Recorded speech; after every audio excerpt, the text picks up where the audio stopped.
XSFM입니다. I, D, W, K.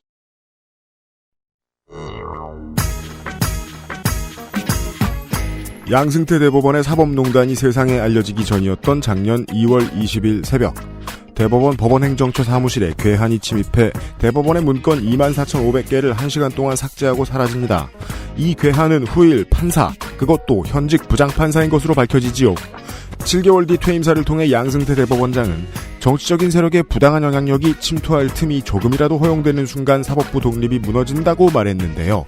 그 정치적인 세력이 자신이면 정치적 영향력을 행사해도 되고 그 영향력이 부당하지도 않을 거라고 믿었던 것 같은데요. 넬슨 만델라의 100번째 생일 주간에 전해드리는 그것은 알기 싫다에서는 이들의 행적을 빠른 속도로 따라갔던 PD수첩 제작진들을 만나봅니다.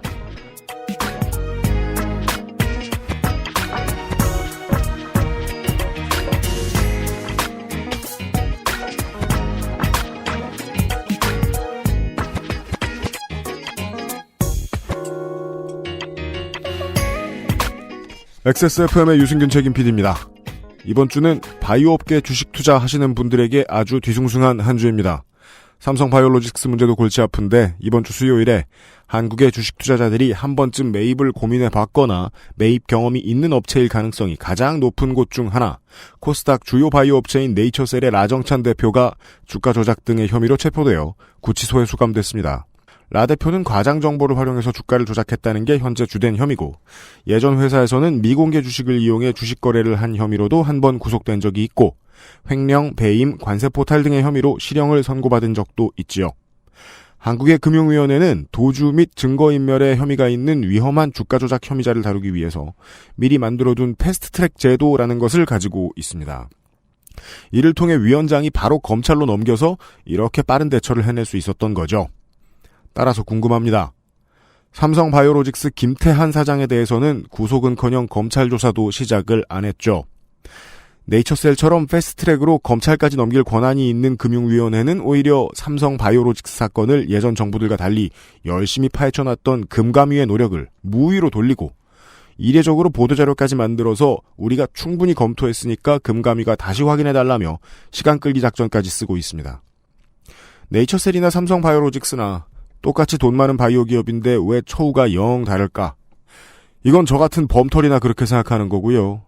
이는 사실 뇌물 혐의로 초여름에 구속된 신동빈 롯데 회장이 느꼈을 감정이 오를 겁니다. 부자들 사이에서도 무전유죄, 유전무죄가 있다고요. 다른 그 어떤 기업이 잘못을 해도 처벌을 하지만 삼성의 경영권 승계에만 목숨 걸고 관대한 경제관료들은 오늘도 흔들림이 없다고요. 증거가 불충분하다고요. 안종범 전 청와대 정책조정수석이 청와대가 삼성바이오로직스의 주식 상장을 도와줬다는 진술을 한 지가 벌써 17개월 지났습니다. 자세히 뜯어보고 충분히 돌아보려고 노력하는 시사교양 팟캐스트 그것은 알기 싫답니다. 우리가 아무리 40패스한 사람들을 다 싫어하고 보는 사회 분위기 속에 살고 있다고 하더라도 전통적으로 우리가 을에 믿지 않았던 존재는 공안경찰, 공안검사들이었지 판사는 그 안에 많이 들어가지 않았었지요. 그래서 맨날 사법부 독립 이야기하면서 사법부는 행정입법부하고 한 걸음은 떨어져 있는 줄 알고 살았습니다. 나머지 권력하고 붙으면은 사법부의 권위는 불법 도박 사이트 수준으로 떨어지게 되니까요. 뭐 그런 이야기. PD수첩 리와인드 목요일 순서에 준비되어 있습니다. 그간 PD수첩 리와인드에 좋은 반응 보여주셔서 XSFM과 MBC가 계속 콜라보를 할 수 있게 됐습니다. 오늘 방송 마음에 드셨다면 XS몰.kr로 가셔서 그 알실 티셔츠 한 번쯤 구매하시면 아 반응 있구나 하고 확인하겠습니다. XSFM입니다. Bluetooth, headphone, speaker, Sony, Monster, wireless. Join the freedom. XS Mall. JJL. Speaker. Charge 3. Bluetooth speaker. Go. Clarity. HDBT. Headphone. Bluetooth. Sony. Monster. JBL. Meet the speaker. Join the freedom. XS Mall. 포장만 뜯으면 과일 그 이상의 맛. 오감 만족 과일 스낵 푸르넥. 액세서몰 헤드폰 스피커 섹션에 스피커 테이블이 입고되었습니다. 네, 전 처음에 스피커 테이블이라고 하길래 되게 우습게 봤습니다.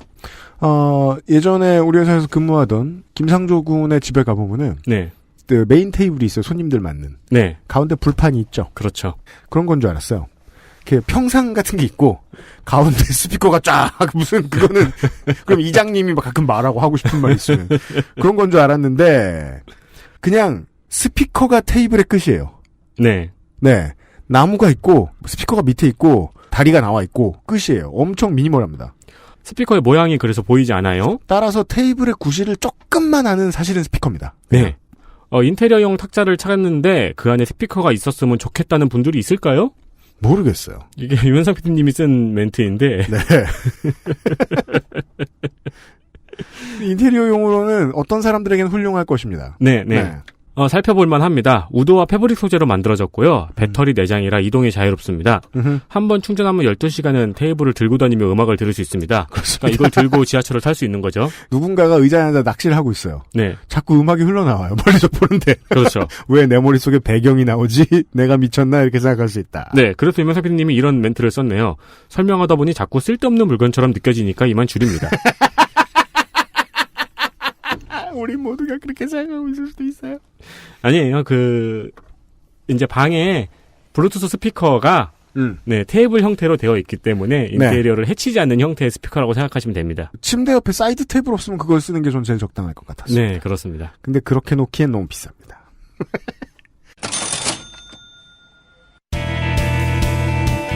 뉴스 라운드업 History in the Making.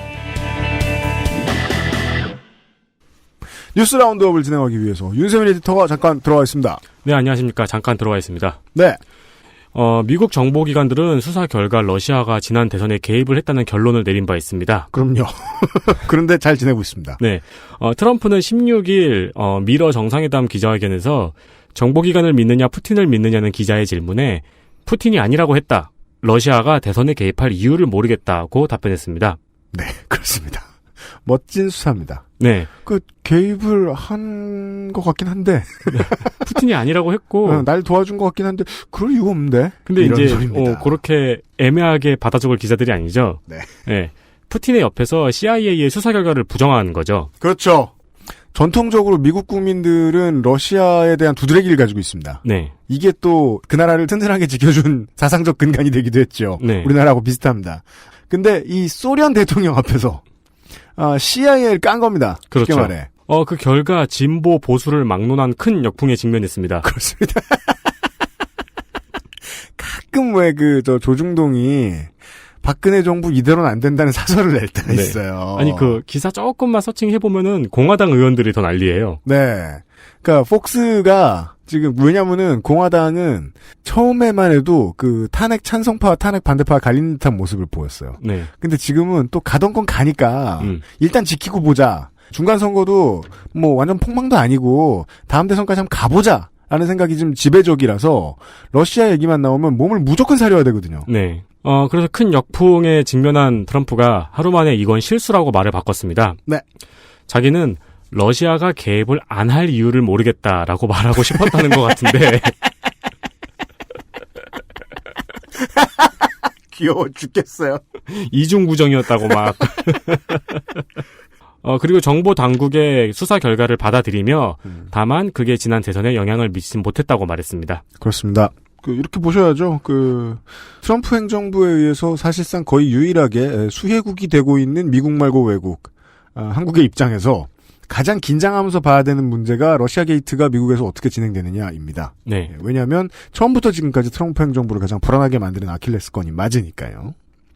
러시아 유착에 대한 비판이 나올 때마다 맨날 이런 얘기를 했었어요. 클린턴도 러시아에 무슨 우라늄을 통째로 넘겨줬다느니 이런 가짜뉴스를 이제 리트윗 해가면서 버텼어요. 네. 근데 그마저도 아사버린 게 작년에 도널드 트럼프 주니어가 트위터에다가 러시아가 자기한테 보낸 문서를 공개해버린 사건이 있었습니다. 네. 네. 투명하게 조사하라는 의미에서 깠다 그랬는데 정말 투명하게 까버렸습니다. 클린턴에게 악영향을 줄 수 있는 얘기를 러시아에서 작성을 했고 도널드 트럼프 주니어의 반응도 나오죠. I like it. 그러면서 이게 제가 그때쯤에서 탄핵 얘기했던 겁니다. 이게 만지작 할 때가 한참 지났다고요. 문제는 탄핵 때문에 우린 큰일 나잖아요? 심지어 폭스뉴스 같은 곳들도 엄청나게 우려의 목소리를 내보여주고 있습니다. 아직도 러시아의 소나기에서 벗어나려면은 혹시나 재선된다면 6년은 더 남은 것 같기도 하다. 네. 재선 안 되면은 지금 나머지 임기 내내 그렇고. 왜 그런 걸로 보잖아요. 트럼프의 외교는 트럼프가 본행사장이 얼마나 늦느냐. 그래서 이번에 그 세 개의 문제아들이 만난 거 아닙니까? 본행사장에 가장 늦게 나타나는 두 사나이가 만났는데 누가 더 늦냐? 여유 있게 푸틴이 승리했죠. 네. 예. 30분 지각했죠. 반 시간을 기다리게 했습니다. 푸틴은 심지어 막 우산도 자기가 혼자 쓰고 이런 사람이잖아요. 네. 비 올 때. 푸틴의 눈치를 어마어마하게 보고 있다는 사실을 미국 언론 그리고 민주당 그리고 일부 공화당에 들켜버렸다는 게 가장 큰 문제다. 그리고 오랜만에 미국 국민들에게 보여줬다. 과시했다. 다른 국면으로 한참 얘기 많이 진행되고 있는 동안에. 사업가가 실제로 보면 좀 아우라에 쫄지 않았을까요? 악수도 했고. 그래서 제일 중요한 거는요. 미국하고 이번 월드컵이 인연이 없습니다. 네. 이번에 안 갔으면 어땠을까? 혹시나 재선됐으면 2020년쯤에 갔으면 어땠을까? 이런 생각이 좀 많이 듭니다. 한국에 있는 입장에서는. 예. 한반도의 외교를 이렇게까지나 해줄 수 있는 미국 대통령을 또 만나는 일은 되게 어렵기 때문에. 예. 우리가 민주당 정권 오랫동안 거치면서 좀 많이 배웠지 않습니까? 예. 다음은요. 레진 코믹스에서 작가들을 블랙리스트로 만들어 관리했다는 사실을 인정했습니다. 네. 12일 레진과 작가연대가 사전에 합의한 사과문이 레진님의 이름으로 회사 공지로 올라갔으며 악의적이다. 님은 왜 붙여? 사장 이름으로 올라갔어요. 네. 네. 전체 작가들에게 메일로 발송되었습니다. 그렇습니다. 그리고 레진은 은송 작가와 미치 작가를 상대로 진행 중인 민사소송을 취하하겠다고 밝혔고 네, 여기까지는 깔끔한 백기입니다. 네, 지금까지 거둔 지체 상금을 전액 지연 이자와 함께 작가들에게 돌려주겠다고 밝혔습니다. 네, 백기라고요. 네. 또한 웹소설 정리 사업이 급했다는 점도 인정했습니다. 네, 많이 클리어해졌어요. 네. 한편 사과문의 말미에는 밤토끼와 같은 웹툰 해적 사이트가 사라지도록 노력하겠다고 밝혔습니다. 특이한 지점에서 이빨을 드러냅니다. 그죠. 사실 덕후들한테 더 중요한 소식은 이 밤토끼가 없어졌다는 거죠. 그렇죠. 그게 중요한 소식 아니에요? 되게 많아요. 네. 따라서 이 사과문에서는 그 정도의 그림을 내뿜고 있다는 거죠. 작가들이여 보라. 지금 우리가 이 정도에서 전략적으로 물러설 만큼 엄청나게 무서운 경쟁자가 있어서 이러는 게 아니다. 다 그냥 대승적인 차원의 조치입니다. 그리고 일부 독자들에게 그런 얘기를 하죠. 웹툰 해적 사이트를 사라지게 하는 것만으로도 지금 항복한 것 때문에 볼 수 있는 손해는 메꿀 수 있다. 그럼요. 네. 이 밤토끼의 트래픽이 레진의 3배였다고 하잖아요. 사업 모델 구상을 끝내고 들어간 상황입니다. 이런 류의 미디어 스타트업으로 시작했던 업체들 가운데서 이건 뭐 칭찬일 수도 있고 아닐 수도 있는데요. 가장 전략 전술에 밝아요, 이 회사가. 아무리 네. 봐도. 예. 하나만 더 하고 넘어가겠습니다. 아르헨티나의 멘도사 지방법원에서 독재 정권 시절 정권에 협력했던 전 판사 4명에게 종신형을 선고했습니다. 그런데 이 판사들이 무슨 짓을 했는지가 전 더 재밌었습니다. 네, 이 4명의 판사는 독재 시절에 실종된 반체제 인사들의 가족과 친척들이 제기한 인신보호 영장 청원 조사를 이행하지 않아 기소되었고, 네. 검찰 측은 그로 인해서 20명이 넘는 사람이 실종되었다고 말했습니다. 네. 그리고 당시 정부에 의해서 자행된 유괴, 고문, 살해에 대해서 4명의 판사에게 원래는 공모 혐의가 제기가 되었었거든요. 이것을 주범으로 바꿀 것을 요청했습니다. 실제로 보면요. 한국에서는 잠시 후에 이제 PD수첩 리와인드 시간에 계속 얘기할 건데요. 아무 죄를 짓지 않은 사람을 징역 7년, 10년 때리고 네. 공안 경찰들이 몸을 잘 못 쓰는 수준까지 고문을 해놓은 것을 변호사가 내준 증거에 다 나와 있는데도 묵살하면서 그 판결을 냈던 판사 네. 중에 양승태 대법원장이 있잖아요. 근데 지금 이 아르헨티나의 독재협력 판사들이 했다는 독재협력 내용은 반체제 인사들이 사라졌어요. 여기까지는 비슷해요. 네. 죽임을 당했을 수도 있고 심각한 고민을 당했을 수도 있죠.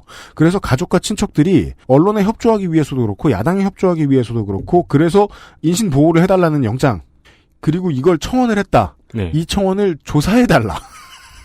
여기에 사인 안 했다고 지금 종신입니다. 네. 그리고 이제 주범으로 인정이 됐죠. 네. 양승태 씨는 뭐 했다고요? 대법원장 했습니다. 그 사이에. 이 유괴, 고문, 살해는 독재자였던 호르헤 비델라에게도 적용되었던 혐의입니다. 네. 부역자라 이거죠. 이 시기에 독재 정권은 구금되거나 사형당한 반정부 운동가들의 아이 500여 명을 납치해서 군 장교 가정에 강제로 입양시키기도 했습니다. 이 나라 방식의 구족을 멸하는 스타일인가 봐요, 이게. 그렇게 됐죠. 그리고 네. 이 사실은 사실 알려지지 않다가 2000년대에 들어서 밝혀졌습니다. 예, 독재자였던 호르헤 비델라는 종신형을 받아서 복역하다가 2014년 5월 18일에 사망했습니다. 네. 작년에 네티즌 구호가 이런 얘기를 했었죠. 이게 오래 두고 해결해야 돼요. 원래 이렇게.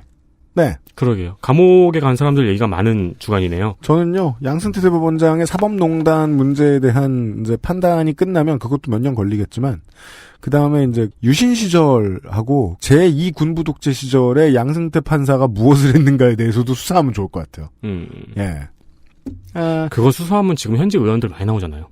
그러게 말입니다. 좋긴 한데, 힘들겠네요. 네. 네. 고마워요. 윤세민 에디터였습니다. 네, 감사합니다. PD 수첩 리와인드.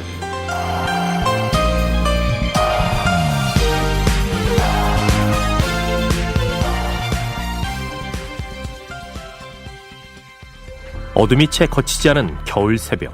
아직 아무도 출근하지 않은 대법원 빈 사무실에 한 사람이 잠입했습니다. 이 남자는 법원 컴퓨터에서 24,500여 개의 파일을 삭제했습니다.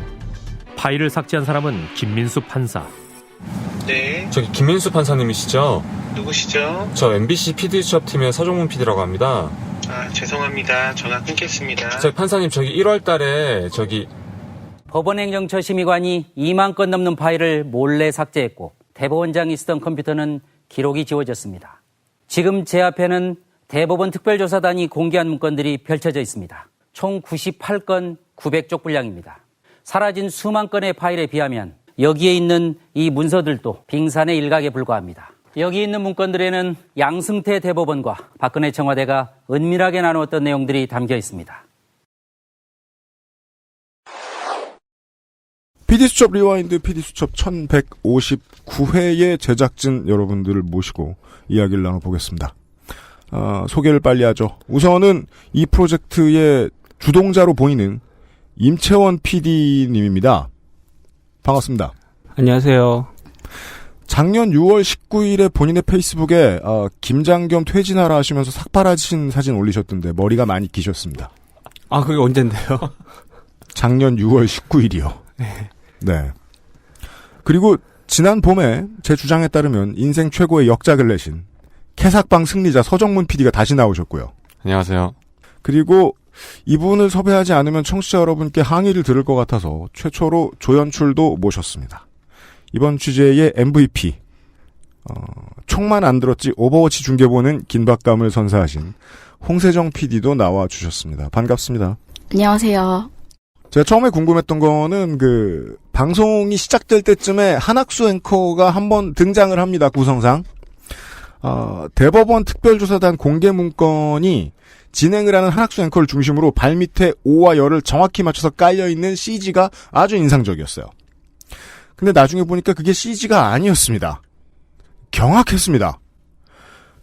제작진이 A4 용지를 일일이 쭉 깔아놓으셨더군요.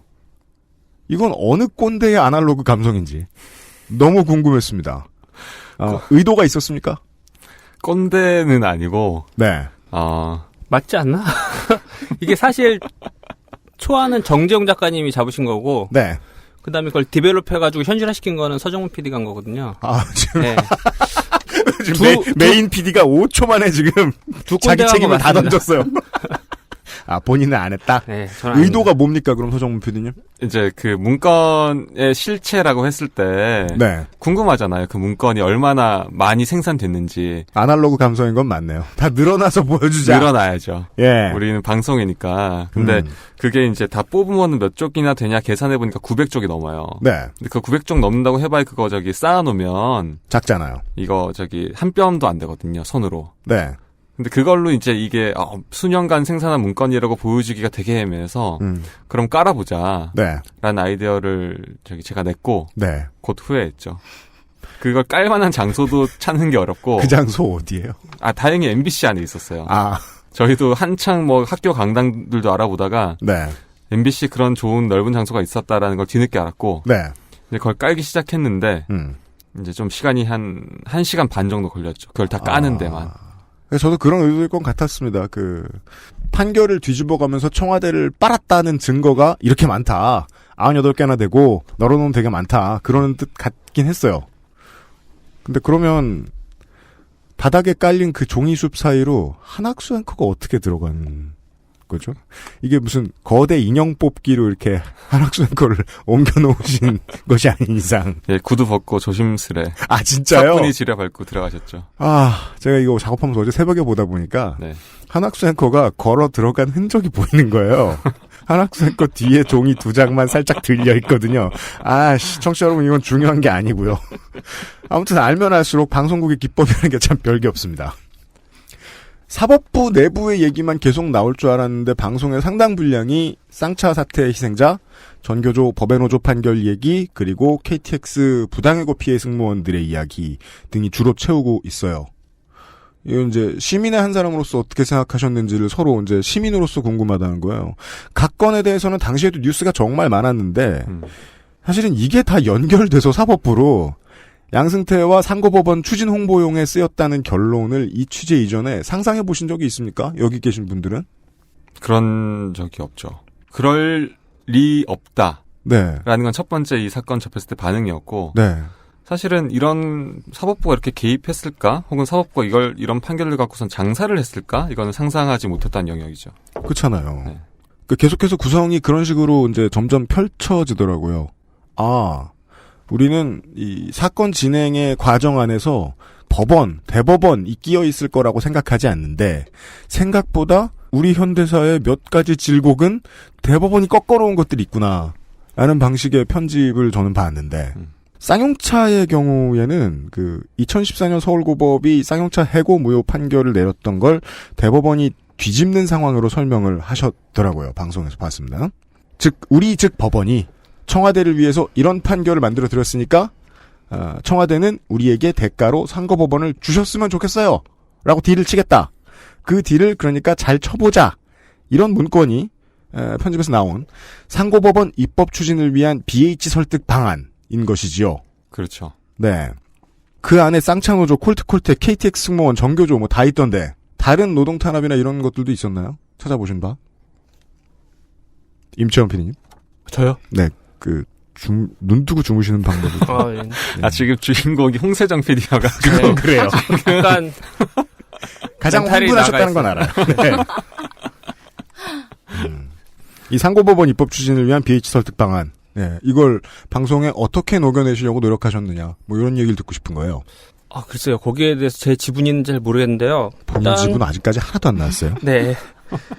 이때까지 그런 것들을 다룬 사법부의 어떤 그런 것들을 다룬 방송들을 봤을 때 네. 이게 좀 충분히 어렵다고 느꼈고요. 사람들이 이해하기 좀 어렵다고 느꼈고 이거를 어느 정도 실체화해서 보여주려면은 이런 잘못된 그릇된 판결에 의해서 어떤 유린된 삶을 좀 보여줘야겠다 하는 네. 생각에서 이제 컨택을 하고 취재를 나가게 된 거죠. 청취자분들이 저희 방송을 들으신 다음에 다시 한번 PD수첩을 찾아보시곤 하는데 그때 진짜 봐주시면 좋을 것 같아요. 임채원 PD님 말씀대로 그 판결 때문에 바뀌어버린 삶의 모습을 이제 찍으려는 노력이 많이 보였어요. 편집에서도. 그 문건뿐이니까. 예, 문건뿐이니까 문건만 보여주기에는 이게 TV에서 하기에 좀 한계가 있다. 이 문건이 지시하고 있는 현장으로 달려가서 국민의 삶이 어떻게 망가졌는가를 보여주자. 네, 맞습니다. 예. 네. 그래서 그 얘기가 정말 많이 나오더라고요. 결국은 이제 시청자들이 그렇게 생각할 수 있었으면 좋겠다는 의도가 있었다는 거 아니에요. 내가 무슨 사건으로 대법원까지 가도 대법원은 행정부의 하위 조직인 것처럼 눈치 봐가면서 판결을 바꿀 수 있다. 정도의 의도. 는 너무 같나요? 아니, 취재 끝나면 저는 항상 뇌를 비우기 때문에 잘 기억이 안 나요. 뭘 했었는지, 내가 왜 그랬었는지, 뭘 찍었는지 기억이 잘 안 나요. 저도 지금 당황스러운 게 방송 끝나고 바로 보셔야 되는데 와, 정말 다 잊어버렸구나라는 게 너무 느껴져가지고 제가 방송 끝나고 바로 휴가를 갔거든요. 그래서 바다에 다 씻어버리고 왔어요. 그래갖고 기억이 가물가물 1년 전에 한 것 같기도 하고. 그 요청사항은 간단합니다. 네. 사람이 써야 하는 탈과 쳐야 할 춤이 있죠. 언론인인 것처럼 네. 30분만 굴어주세요. 지금부터. 아, 다시 흥분. 그렇게 해본 적이 없어서. 아멘. 네. 네. 되게 무거운 방송이네 이거. 저기 아무 생각 없이 나왔거든요. 아, 네. 네. 아침에 질문지를 봤는데 무슨 바칼로레아 시험 같은. 아, 이거를 뭐 어떻게 가서 얘기해야 되나. 막. 질문지 어려워서 죄송합니다. 네. 쉬운 거 해주세요. 뭐 이렇게. 이거 다시 그럼 네. 유치원 PD님한테 물어볼게요. 요건 쉬울지도 몰라요. 네. 왜냐하면 저도 방송보다 눈에 확 띄었단 말이에요. 09년 쌍차 파업 당시에 경찰 특공대가 옥상에서 사람들에게 폭력을 행사하는 장면이 나왔어요. 네. PD 수첩에. 예. 제 기억이 맞다면 제 네. 기억은 틀릴 겁니다. 지상파에서 처음 봤습니다. 유현 선배가 하신 PD 수첩에 아마 나왔을걸요? 그래요? 그때 당시에. 그래요? 예. 꽤 오래 넣으셨어요. 제가 보기에는. 그리고 심각한 폭력이 자행되는 모습은 이제 확대돼서 들어가는 것까지 꽤 오래 넣으셨던 것 같아요. 그 의도도 마찬가지인 겁니까? 당황하지 마. 서정 PD 보지 마세요. 작가님이 시키는 대로 넣은. 메인 그랬을까 PD는 뭘 모르겠어요. 하는 거예요? 저 그냥 얹혀가요. 수첩에서? 저 그냥 뭐 밥 사주고 밥 먹나 안 먹나 퇴근하나 출퇴근하나 이러고 지켜봐주고 뭐 이런 정도? 저 09년의 기사들을 다시 찾아봤더니 그때에도 왜 이제 용역을 쌍차에서 따로 취업시켜서 어용노조를 만들었잖아요. 무슨 노조들끼리 싸운다는 기사만 많이 나왔더라고요. 그런 느낌을 주려고 그때 쌍차가 많이 노력했죠. 네. 그리고 거기에 발을 맞춰줬다는 것을 이번에 PD수첩이, 대법원도 발을 맞춰줬다는 것을 이번에 TV수첩이 밝혀낸 것 같습니다. 그래요. 계속 여기에 시간을 쓰셨거든요. 이 김선동 씨께서 그 법원에서 항의하시는 장면. 예. 노제에서. 예, 예. 욕설하시고 주중이 살려내 예. 하셨던 장면도. 예. 제가 너무 냉혈 아닌가요? 생각보다 오래 들어왔다, 편집에서. 라는 생각이 들었거든요. KTX 해고 승무원 정미정 씨 말씀하시는 것도 그렇고.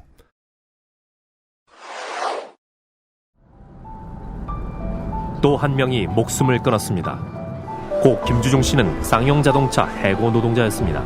30번째 목숨을 끊은 희생자라고 합니다. 대법원에서 판결이 뒤집혔습니다. 대법원은 해고 요건이 충분하다며 회사의 손을 들어주었습니다. 그놈들아, 주둥이 살려라, 이 X들아! 니들이 죽였잖아!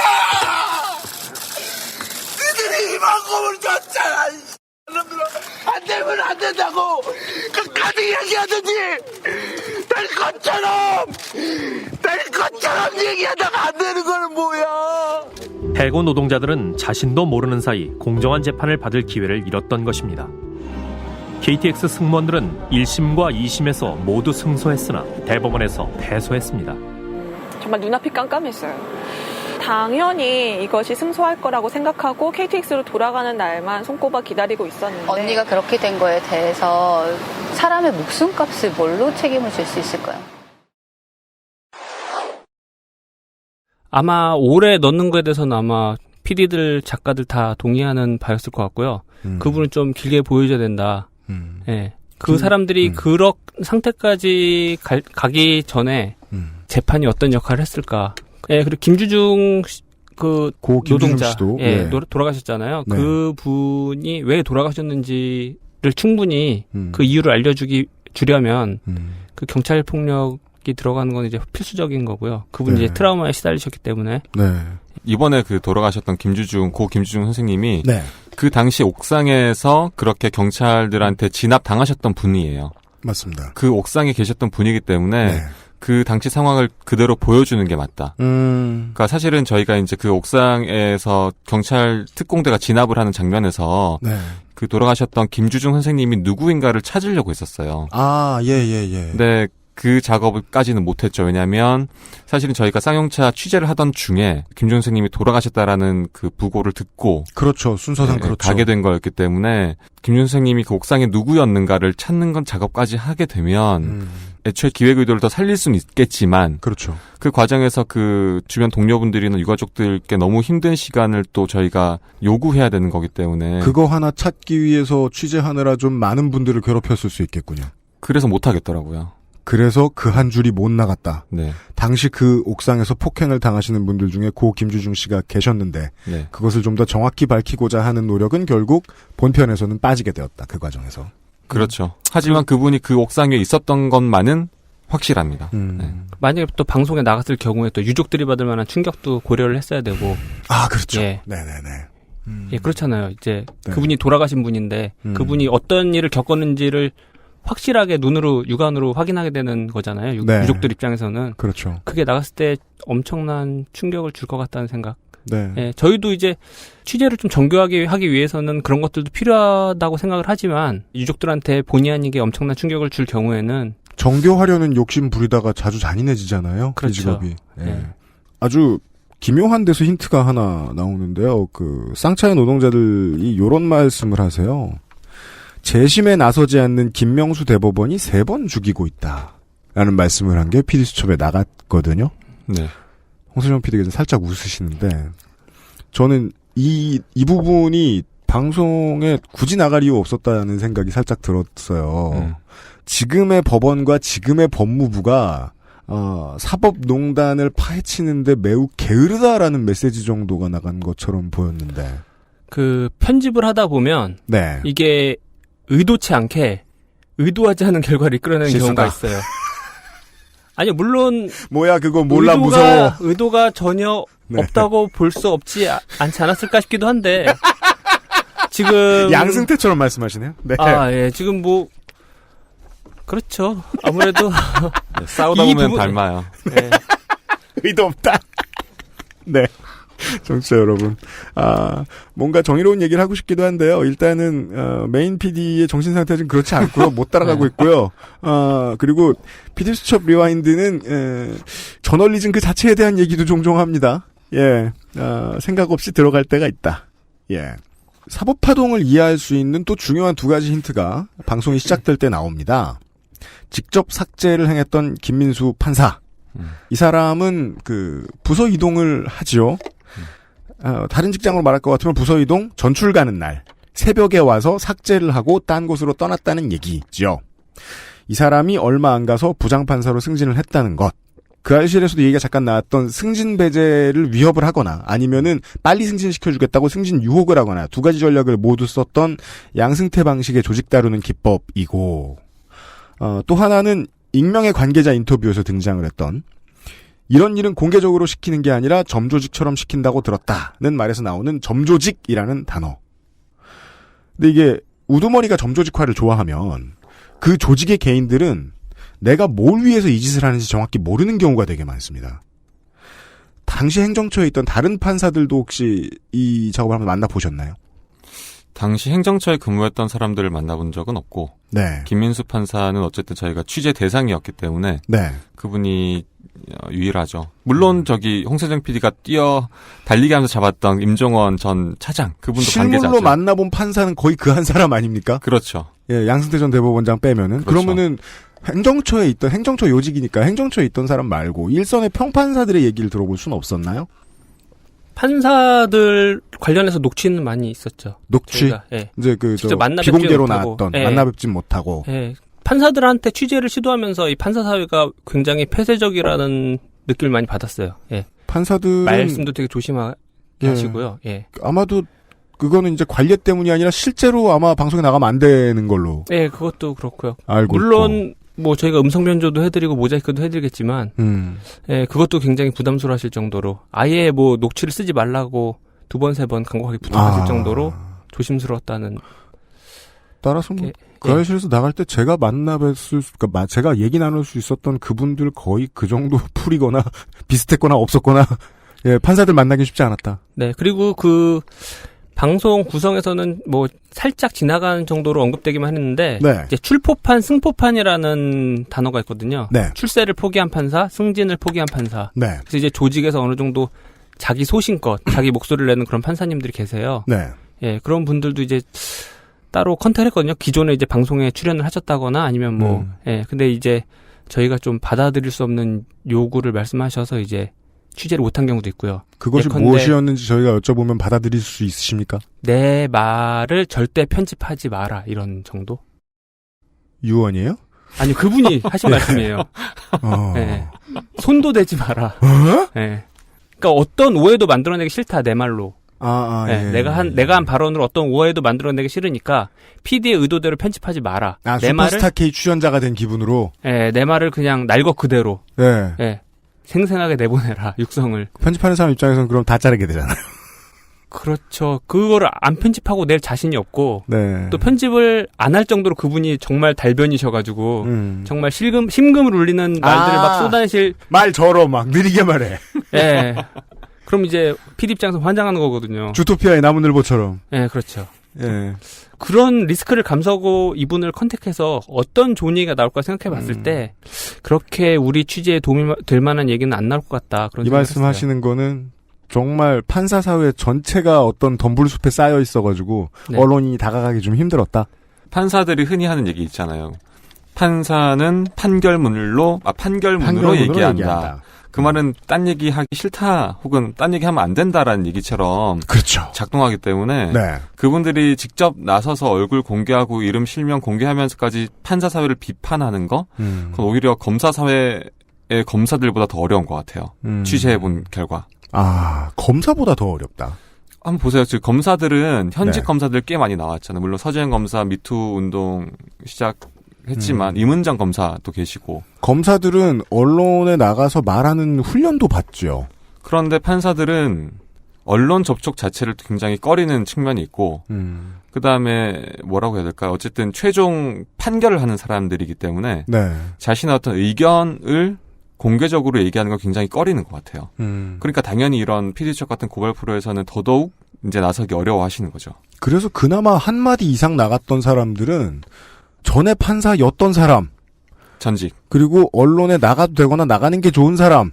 그래서 박범계 의원, 서기호 변호사 이 정도만 나오셨어요. 네. 그분들은 어떤 얘기 해주시던가요? 기억이 안 나서. 네네. 기억 좀 해봐. 임철 PD님한테 물어본 거 아닙니다. 라고 해두죠. 사실 그 박범계 의원, 네. 서기호 전 판사, 네. 변호사님을 만난 건 둘 다 임채원 PD거든요. 직접 만나서 인터뷰를 했던 사람이 지금 기억이 안 나요. 망했네요. 네, 너무 많은 얘기를 들어가지고요. 네. 원래 근데 이제 서기호 판사가 네. 하신 말씀 중에서 제일 인상 깊었던 부분은 네.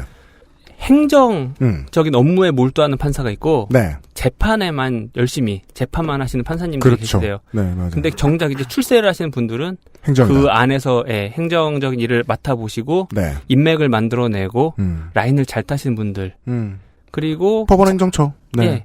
그리고 어떻게든 공정한 판결을 내리려고 하고 자기 판결에 대해서 어떻게든 이제 책임을 지려고 하신 분들은 자꾸 도태가 된다는 거죠. 네. 네. 그리고 무언의 압력들이 또 위에서 내려오게 되는데 네. 이제 자기 소신껏 판결을 내리신 분들은 이제 그거를 거부하고 어떻게든 무시하려고 하고 그러다 보니까 이제 위에서 찍히게 되는 거죠.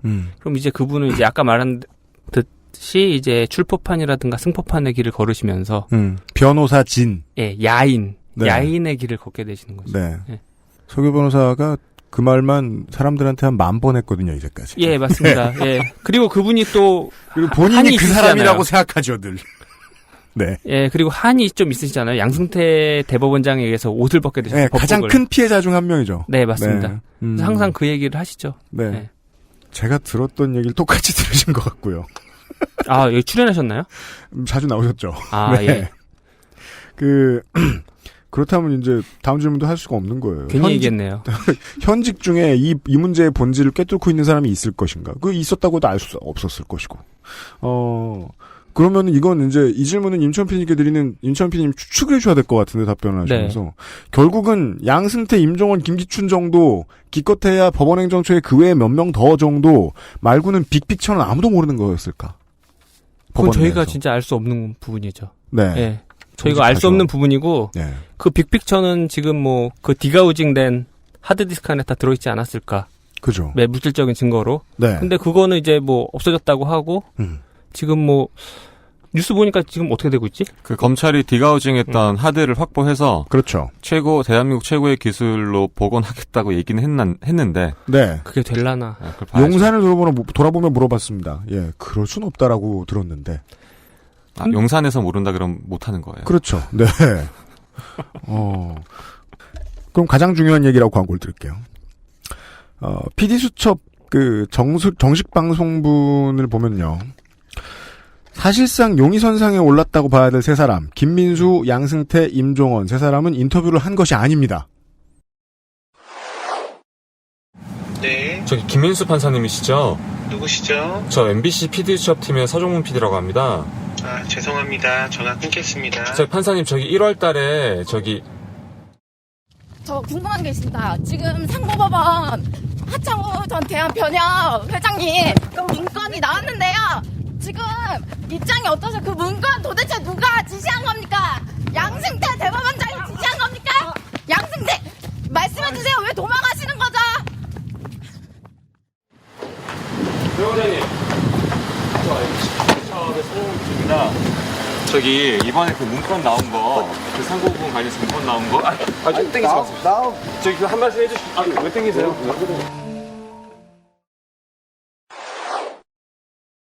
셋 다 도망갔죠. 다 거부했죠.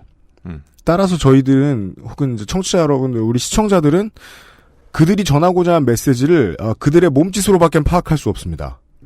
김민수 판사의 경우에는 이제 전화 끊겠습니다. 이걸로 파악을 해야 되고, 임종원 전 법원 행정처장, 이 그나마 약간 사람이 이제 좀 신호라고 파악할 수 있는 신호를 보여줬습니다. 속도의 방식으로죠. 홍세정 PD님께 여쭤봐야 되겠습니다. 임종원 전 법원 행정처장은 얼마나 빨랐습니까? 정말 이루 말할 수 없을 정도로 빨랐고 사실 카메라에는 잘 안 담아졌는데 너무 빨라서 제가 쫓아갈 수가 없었어요. 소리를 지를 수밖에 없었고. 네, 그것도 잠시 후에 여쭤보죠. 그러니까요. 이렇게 빠른 인터뷰를 마지막으로 만나보신 게 커리어 중에 언제입니까? 처음입니다. 이렇게 빠른 사람, 이렇게 주랭랑을 친다라고 해야 하는. 이것이 우리가 국어 시간에 배운 주랭랑의 의미구나. 네. 이게 그 예고 영상이 나가고 이제 히트를 하니까 PD수첩팀에서 탄력받아가지고 이 뛰는 모습 그 전편을 공개했잖아요, 유튜브에. 그거 편집 안 하고 본편에 실을 걸 하는 후회를 엄청 많이 했어요, 제가. 그니까요. 그거 1분 반밖에 안 되거든요. 근데 그거를 편집을 해버렸어요. 이게 임종원 전 처장이 뛰어가고 이제 뭐 그 추격 영화처럼 또 일부러 가로등하고 계단 사이 좁은 쪽으로 들어가요. 한 번 꺾어요. 그리고서 한 번 백을 주죠. 당구용을 쓰고 싶은데 지금 그 리턴을 하고 그리고 택시까지 타는 동안이 1분 30초밖에 안 걸렸어요. 네. 보는 사람은 되게 오래 걸렸던 것 같은데. 그래서 이거를 그냥 원본 그대로 편집 안 하고 냈었어야 되는데. 그니까요. 그 후회를 방송하고 나서 했다니까요. 임종원 판사가 카메라에 잡힌 첫 장면을 보고 있으면, 편집을 보고 있으면 무슨 야생 다큐 같기도 해요. 처음에 고등학교 운동장을 돌면서 천천히 조깅을 하고 있어요. 근데 홍세정 PD가 다가가니까 잠깐 쓰죠, 또. 누군지 확인하려고. 그랬다가 PD수첩에서 나와 습까지 말하는데 첫 발을 떼요. 앞발을 그 순간에 떼요. 제가 어제 100번도 더 봤는데요. 굉장히 디테일하게 보셨네요. 한가히 논일다가 이렇게 맹수가 나타나니까 갑자기 스프린트를 하는 톰슨 가젤 같은. 진짜 그때 정확하게 보셨는데. 네. PD수첩 임리까지 했는데 갑자기 뛰어가지고 너무 당황해서 그 순간에 이제 카메라 감독님하고 눈을 잠깐 마주치고. 네. 미친 듯이 쫓아왔어요. 네. 쫓아갔는데 아까 말씀처럼 너무 빠르고 그리고 이런 용어 페이크라고 해야 되죠. 이렇게 달리다가 꺾어가지고. 여기서의 농구 용어군요, 이건. 네. 네. 유로스텝이라고도 하는데요. 네. 계속 그 신묘한 방식에 놀라셨겠네요. 그렇죠. 너무 놀랐고 그때 정신이 약간 저는 혼미해 있었어요. 쫓아갈 수가 없어요. 너무 빨라가지고. 그래서 홍세정 PD님이 스타가 되지 않을 수가 없던 거예요. 말을 또 계속 하죠. 그리고 홍세정 PD 뛰실 때 보면은 마이크를 꼭 붙잡고 뜁니다. 허리 뒤춤을 꼭 붙잡고. 그리고 마이크 안 놓치죠. 녹음 계속 됐으니까.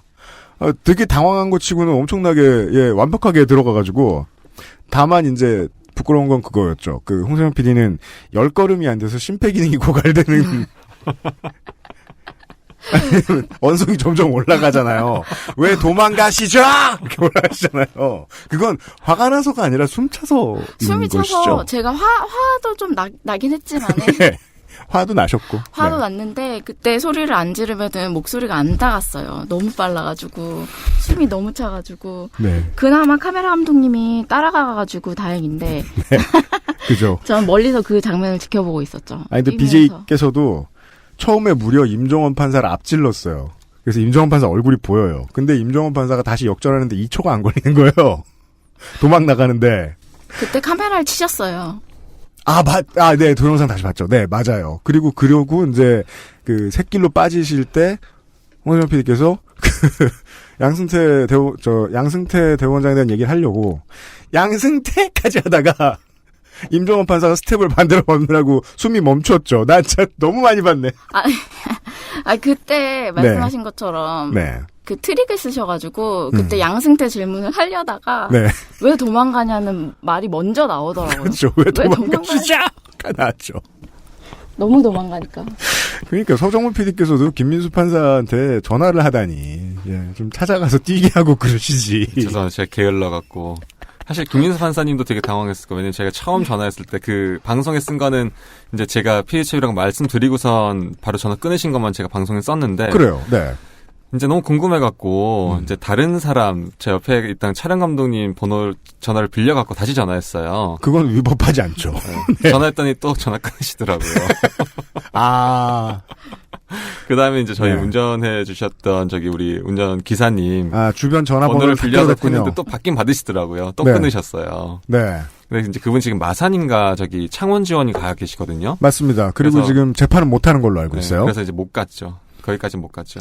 멀어서. 네. 멀어서. 죄송합니다. 예. 홍세정 PD 같은 열정과 끈기가 있었어야 하는데. 네. 그리고 저 카메라 내용엔 안 나왔어. 홍세정 PD님은 그때 운동화 안 신었죠. 그때 운동화 단화였는데 하필 네. 그 운동화도 무거운 운동화였어요. 그날 러닝화 신었으면 쫓아갔을 겁니다. 네, 그죠. 예. 임종원 전 판사는 에어맥스 93 계열을 신고 있었던 것 같은데 너무 빠르니까 아무리 멈춰봐도 정확한 모델을 알 수가 없어서 제가 자존심이 좀 상했었습니다. 네. 나머지 두 사람은 아까 말씀하신 대로 김민수 판사, 서정문 PD가 접촉하셨고 막판에 양승태 대법원장 집 앞 가셨죠. 네네. 예, 롯데월드인 줄 알았어요. 너무 이뻐서. 되게 잘 지었어요. 예. 예쁘게. 짱 이뻐요. 얼마나 뻗치셨습니까 거기서? 일단 집 주소는 워낙 이제 기자들도 많이 알고 있었고, 네. 그다음에 이제 하도 이제 기자들도 많이 찾아갔다 그래요. 그래서 이제 막상 갔는데 판교 쪽에 있는 그 단독주택 단지거든요. 네. 판교구나. 네. 판교. 집이 되게 예쁘고 고급스러워서 이제 제가 사실 그 집을 2번 찾아갔었어요. 네. 이제 첫 번째 찾아갔을 때는 이제 집 앞에서 소위 뻗치기를 하고 있는데 갑자기 차고가 열리더라고요. 네. 그래서 그때 도착한 지 한 30분도 안 됐을 때였어요. 그래서 이건 하늘이 도왔다 하고서 이제 뛰어갔는데 그때는 거기 그 양승태 전 대법원장 그 사모님이랑 네. 그다음에 거기 일을 도와주시는 그 분만 계셔가지고 네. 이제 취재를 못했고 그래서 제가 이제 그 일해 주시는 분한테 여쭤봤죠. 이게 집 되게 좋아 보이는데 얼마냐? 그건 왜? 네. 궁금하니까. 네. 그랬더니 얼마 안 한다. 강남 아파트 40억, 50억씩 하는데 여기는 거기에 비하면 아무것도 아니다. 네. 하지만 어쨌든 되게 좋은 집이다. 그러고서 그날은 실패를 하고 이틀 걸렸군요. 그 장면 잡는데. 그 다음에 이제 저희가 입수했던 정보는 이 양승태 전 대법원장이 교회를 열심히 다니신다. 네. 이제 한간에는 그분이 다니시는 교회가 이를테면 유력자들이 좀 많이 다니시는 곳이고 그런 소문이 있었어요. 네. 어쨌든 그 교회를 가려고 해갖고선 이제 한 팀은 교회에서 뻗치기를 하고 있었고 이제 새벽 그때 홍세정 PD가 이제 교회에서 이제 아침 새벽 6시부터 거기 있었고 네. 저는 이제 양승태 대법원장 집 앞에서 5시부터 있었죠. 새벽 5시. 네. 왜냐면 하필 그 교회 첫 예배가 7시였거든요. 찍으실 때 보니까 해가 꽤 떠 있던데. 해가 중천에 이미 뜰 때였죠. 네. 거의 한 11시쯤 됐을 때였으니까. 반나절 기다리셨네요. 첫 번째 예배는 지나갔고. 네. 이제 아마 두 번째 예배도 지나가는 타이밍이었어요. 그래서 이제 오늘은 안 나오시나 보다 했는데. 이제 갑자기 차가 한 대 그 댁 앞에 섰고. 그렇죠. 그 다음에 이제 갑자기 트렁크가 열리면서 저는 그 동네 주민인 줄 알았어요. 동네 주민이 갑자기 청소를 하시더라고요, 차를. 근데 그 시간에 이제 그러니까 차 한 대 정도 다닐 수 있는 골목인데 갑자기 청소를 하시길래 동네 분인가 보다 하고서 아무런 의심을 하지 않았는데 갑자기 그 집 문이 열리면서 양승태 대법원장이 나오신 거죠. 아이고. 화장실 갔으면 놓쳤네요. 한 끗 차이로 놓칠 수 있었죠. 그니까요. 네. 하여튼 그분을 기다리는데 그날 한 4시간 정도 차에 있었던 것 같아요. 거기서도 물론 뭐 서정훈 PD도 대개그 한번 보여주긴 하셨던데 땡기지 마세요 이거. 예. 홍사장 PD에 비해 왜 땡기세요? 예. 되게 웃겼는데 안 웃겨 보이더라고요. 홍사장 PD 이미 봤었기 때문에. 그래서 홍사장 PD님 임종원 차장이 거기서 조깅하는 건 어떻게 하셨어요? 거기 그 고등학교가 땅도 넓고 숲도 좀 있어요 바깥에. 지나다니는 거 잘 안 보이거든요. 그때, 그러니까 제보자를 공개를 할 수 없지만 고등학교에서 항상 아침에 새벽에 운동을 한다라는 제보를 입수를 하고 네. 갔죠. 근데 사실 가면서 무슨 생각을 했냐면 안 나오겠지. 나오면은 진짜 대단하다. 왜요? 그 전날 무슨 문자 같은 게 터졌어요. 그 변호사 등록을 하게 해달라고 국회의원한테 네. 보낸 문자가 이렇게 기사가 네. 났는데 그게 그날입니까? 그게 예. 그날이 전날이었어요. 그래가지고 그 다음날 설마 운동을 하러 나오겠어. 집에 있겠지. 네. 카메라 감독님하고 이제 고등학교로 새벽 5시에 가면서 말도 안 된다 나오는 거는. 근데 나가가지고 나가자마자 이제 저는 운동을 하는 척 하면서 이렇게 막 운동장을 거닐고 있어요. 그러셨군요. 네, 네. 머리를 묶고 운동하는 사람인 것처럼 딱 거닐고 있는데 갑자기 그 뒤에서 저벅저벅 소리가 들리더라고요. 옆에 딱 보니까 임종원 전 차장인 거예요. 네. 그래가지고 너무 놀래서 이렇게 그대로 뒤로 빠져가지고 와이어리스를 마이크 준비 안 돼 있다가 그냥 운동하는 척 하면서 이렇게 보려고 이렇게 돌아다니고 있었어요. 예. 돌아다니고 있는데 바로 옆으로 이제 지나가가지고 얼굴 보자마자 뒤로 빠져서 와이어리스 챙겼고 챙기고 한참 지켜봤죠. 운동하는 거를. 그래서 그 임종원 전 차장을 처음에 이제 만나러 가실 때 그 계단이 그냥 계단이 아니고 사람이 앉는 계단이잖아요. 행사 있을 때. 그 계단을 한 발씩 팍팍팍팍 내려가시는 거예요. 되게 빠르게. 몸이 이미 풀어져 있었군요. 그게 방송에 나간 그 시간대 그대로예요. 가서 임종원 차장을 발견하고 저벅저벅 그러니까 논이는 것을 찍고 네, 맞아요.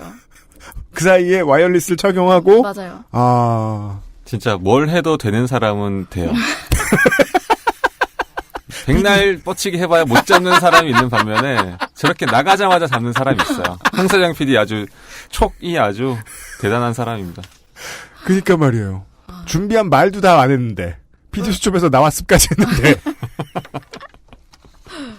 야, 그러게요. 그럼 서정훈 PD 이것도 기법에 대한 궁금증인데 대박 더운 여름이잖아요. 네. 차 안에서 대기해야 되잖아요. 그렇죠. 갈 데 없어요. 어떻게 하고 있어요? 그냥 차 안에 있으면 돌아가십니다. 첫날 갔을 때는 그렇다고 시동 켜놓고 있으면 누가 봅니다. 그래서 제가 첫 번째 갔을 때는 저희가 보통 이제 승합차를 타고 다니는데 네. 너무 더운 거예요. 네. 너무 덥고 동네 진짜 사람 아무도 안 다니고 배는 고프고 그래갖고 시동 켜놓고선 에어컨 틀고 한참 기다리다가 너무 배가 고파갖고 짜장면을 시켜 먹었어요. 네. 그 양승대 대법원장님 집 주소를 부른 다음에 그 집 앞에 있는 승합차로 배달해달라고. 그러면 최소한 전화 받으신 분은 뭐 하는 사람들이 왔는지 뻔히 알았겠네요. 그분은 잘 몰랐을 수 있죠. 그런 사람이 제가 이것도 여담인데 그렇게 집 앞에서 짜장면 시켜 먹은 적도 있고 짜장면 배달 진짜 잘 돼요. 제가 제주도 완도에서 취재도 사이에 있는 바다 위에서 짜장면 시켜 먹은 적도 있어요. 배 위에서. 그게 지난번에 서정문 PD님이 나왔을 때 제가 말씀드렸던 그 상황입니다. 조연출 시절에. 짜장면 바다에도 배달되거든요. 진짜. 근데 그날 진짜 양승태 집 앞에 뻗치고 있는 건 문제가 안 된다. 짜장면의 입장에서는. 그럼요. 그래서 짜장면을 먹으면서 기다렸고. 그 다음에 갔을 때는 이제 이게 너무 눈에 띄고 워낙 이제 좀 고급 주택 단지여서 이제 그 승합차는 좀 눈에 띄는 곳이었고. 네, 그렇죠. 왜 하필 기아차였을까요? 그 양승태 대법원장 데리러 온 차가. 이거는 양승태 판사의 차는 아니죠. 아니에요. 네. 그 운전해 주시는 분이 법원 관계자라는 첩보인가요? 방송 이후에 방송을 본 그 분들이 이제 얘기를 해주셨어요. 퇴임자에게 법원 관계자를 그 업무상으로 쓰게 해줄 수 있는 겁니까? 그러니까 그 법원 관계자에도 여러 이제 뭐 이를테면 뭐 종류가 있으니까 네. 그분이 현직 공무원인지 아닌지 그다음에 어떤 신분이었는지 아닌지는 지금 확인이 안 되는데 어쨌든 그 방송을 보고 나서 이제 저 사람 법원에서 일했던 사람인데 네. 최소한 일했던 사람이다. 일했던 사람인데 네. 라는 제보가 있었죠. 임채원 PD가 그 제보를 받았어요. 방송 이후에. 임채원 PD님 이건 기억하세요? 비교적 최근 일이라 기억하지 않을까. 예. 네, 기억 못하실까봐 조마조마했습니다. 그것은 알기 싫다는 에어비타 더스트 제로에서 도와주고 있습니다. XSFM입니다.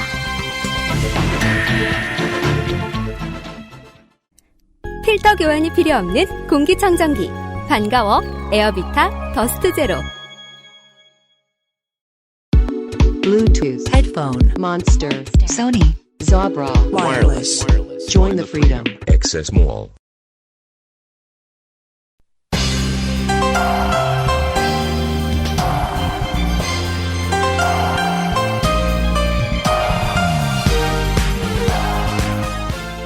네. PD수첩 리와인드, PD수첩 1159회의 제작진 여러분들과 함께 진행을 하고 있습니다. 이것도 임채원 PD님한테 여쭤봐야 되는데요. 방송 초반에 양승태 대법원장의 퇴임사가 나옵니다. 네? 퇴임사가 나옵니다. 예. 이 부분, 정치적인 세력 등의 부당한 영향력이 침투할 틈이 조금이라도 허용되는 순간 어렵사리 이루어낸 사법부 독립은 무너지고 민주주의는 후퇴하고 말 것입니다. 네. 라는 말을 하죠. 예. 편집을 끝마친 PD가 지금 보기에는 이 메시지가 어떻게 해석되십니까? 이거 정말 프랑스 수능 같네요. 이거요? 정말 그렇네요.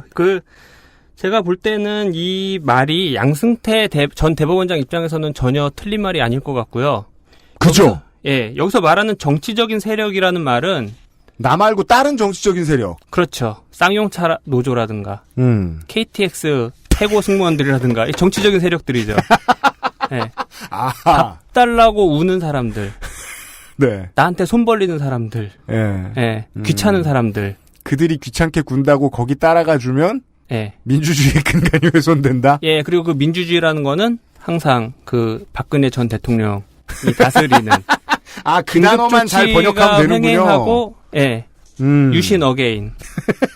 이런 것들이 민주주의라고 볼 수 있죠. 양승태 전 대법원장 입장에서는. 사법부 독립은 무너지고 유신을 하지 못할 것입니다. 사법부 독립이라는 것은 네.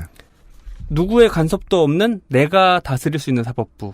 이게 사법부 독립인 거죠. 그분 입장에서는. 네. 전혀 그분 입장에서 전혀 틀린 말이 아니에요.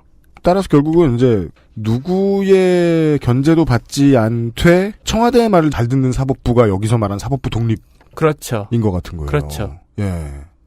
정치적인 세력이라는 것은 이제 그 사법부의 엘리트주의를 허물려 놓은 사람들, 사법부를 위협하는 세력들, 외부 세력들, 예. 혹은 정권의 해소해야 했던 법원 내의 학술 모임이라든가, 예, 정권의 안보를 위협하는 세력들이 정치적인 세력이라고 할 수 있죠. 항상 정치적이라는 말들이 사용될 때, 특히 아주 오른쪽에 계신 분들이 사용할 때는 항상 특별한 그 의미가 있잖아요. 예. 여기서의 정치적인 세력들이란 아마 국가 안보를 위협하는 세력들. 말씀하신 그대로의 논리에 맞춰서 생각해보면 대법원에서 판결을 저렇게 바꾸는 게 정의롭네요. 그렇죠. 맞아 들어가네요. 양승태의 그렇죠. 머릿속에서는. 제가 느낀 거는 양승태 전 대법원장은 어찌 보면은 종교재판관 같은 옛날에 이단을 심판하던 종교재판관 같은 그런 사고방식을 지닌 인물이 아닐까 싶었거든요.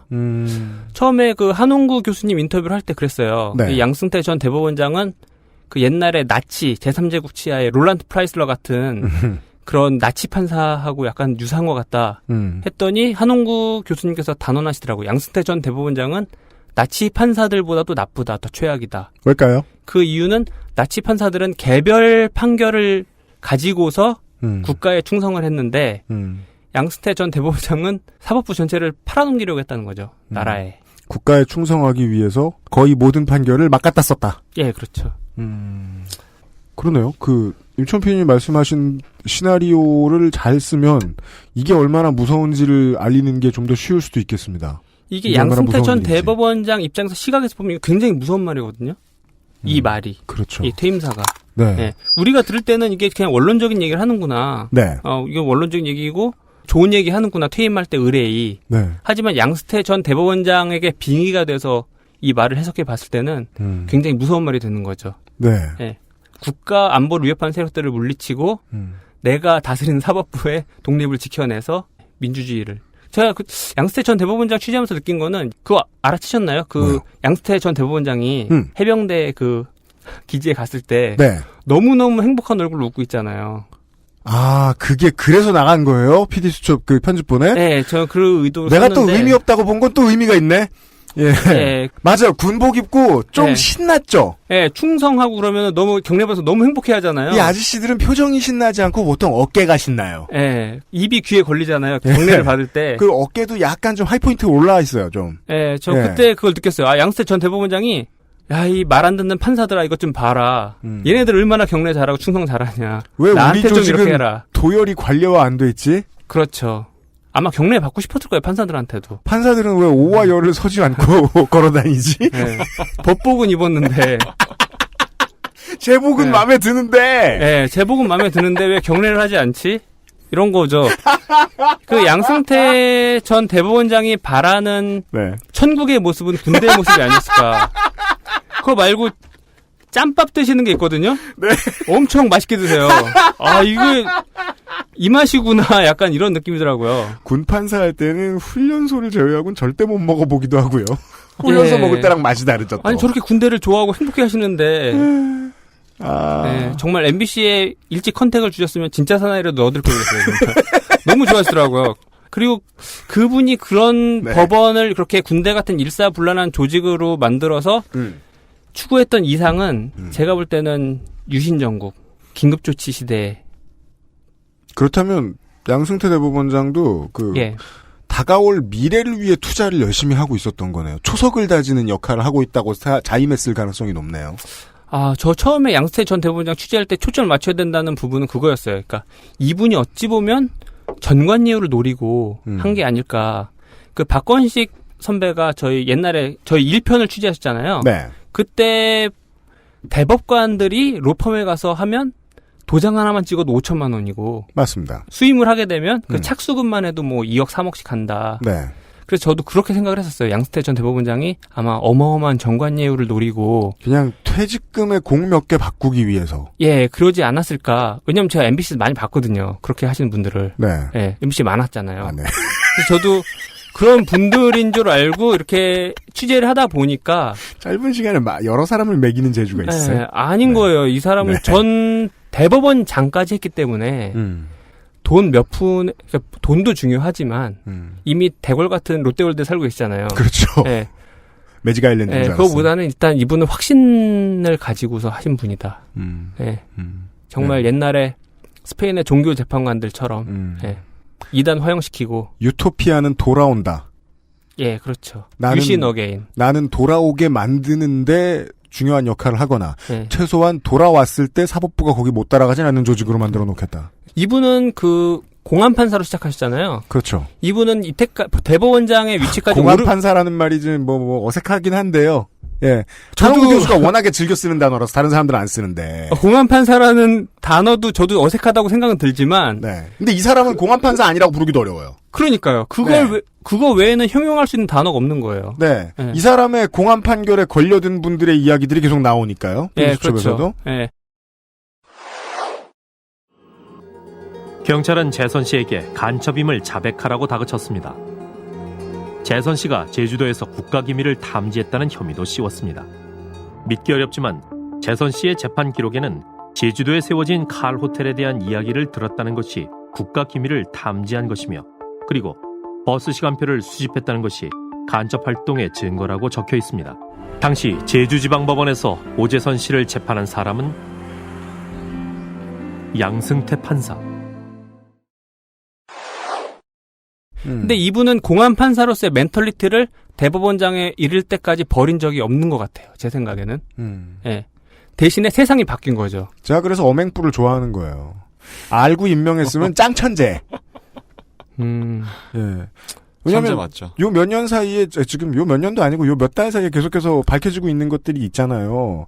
상당 부분 그 실권을 들고 있던 조직들이 충성 과당 경쟁을 해왔다. 네. 기무사도 개헌 문건 작성해서 쌓기 시키자는데 일부러 보여주고 청와대 내부 조직도 노선 투쟁하고 막. 네. 저는 그 MB께서 그거를 건설 현장에서 익히시지 않았을까. 십장들끼리 싸우게 해요? 예, 각계 약진에서 건축이라는 게 속도전이잖아요. 그 중에 법원의 십장은 양승태.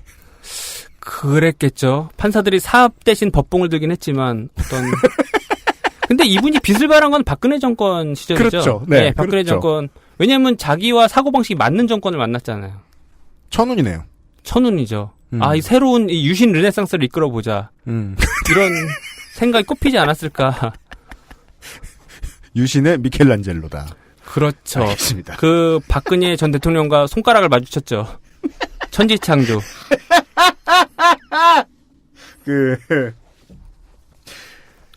그래서 그런 내용이 나오는 거군요. 네. 양승태 관련해서 네. 사랑합니다 하면서 무등 태우고 네.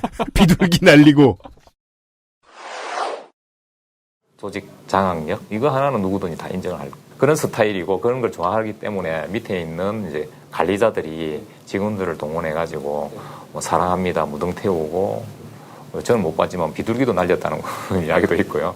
그다음에 뭐 의동 복장을 해가지고 여 직원들은 의동 복장을 해서 뭐 흥을 돋구기도 했다고 하는가 이런 여러 가지 이제 좀 안 좋은 모습들이 있어서 노동조합에서 이제 문제 제기를 많이 했죠. 근데 이거는 저도 지금 여기다 이렇게 썼는데 분위기 안 좋은 사단급 군단급 부대 아니면 종교단체 같은 대기업 그도저도 아니면 실제 종교단체 등에서나 볼 수 있는 모습이잖아요. 그 법원노조 본부장을 인터뷰를 했을 때 네. 그 얘기를 하는 거예요. 양승태 전 대법원장 어떤 사람입니까? 하니까 그분이 이렇게 대답하신 거예요. 뭐라요? 굉장히 카리스마 있고 되게 권위적인 사람이라고 하는 거예요. 그때 뭔가 촉이 왔어요. 권위적인 사람은 뭔가 그런 걸 좋아하게 되어 있다. 그래서 그쪽으로 질문을 유도했죠. 구린 디자인의 큰 행사. 네, 그렇죠. 나를 꼭지점으로 모여든. 그렇죠. 뭐 매스게임이라든가 뭐 이런 거 있잖아요.